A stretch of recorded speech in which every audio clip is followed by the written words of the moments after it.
Okay, so for question 8, we've been asked to find the remainder when 218 raised to the power of 6 is divided by 9. Okay, so that's exactly the same thing as finding an integer x that is congruent to it in modulo 9. Okay, modulo 9 will give us the remainder.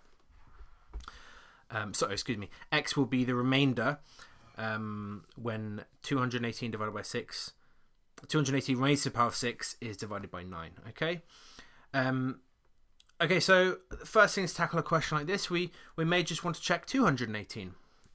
What integer is 218 congruent to in mod 9? So we can see that 9 times 24 plus 2 is equal to 218. Okay, so just a bit of trial and error. Time the few numbers together on your calculator. You can see that instead of 218, I can simply say that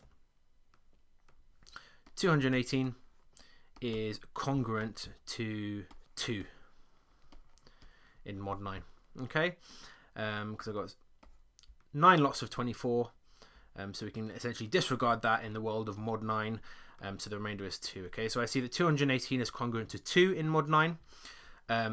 So 218 raised to the power of 6 is congruent to 2 to the power of 6 in mod 9. Okay, so what is 2 to the power of 6?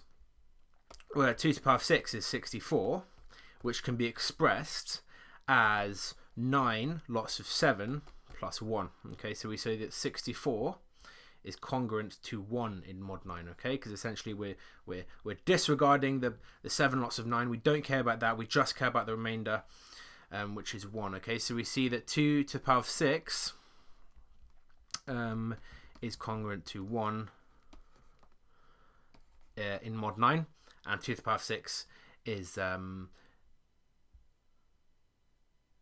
essentially the same thing as 218 to the power of 6 in mod 9. Okay, so we see that the remainder is 1 in this case.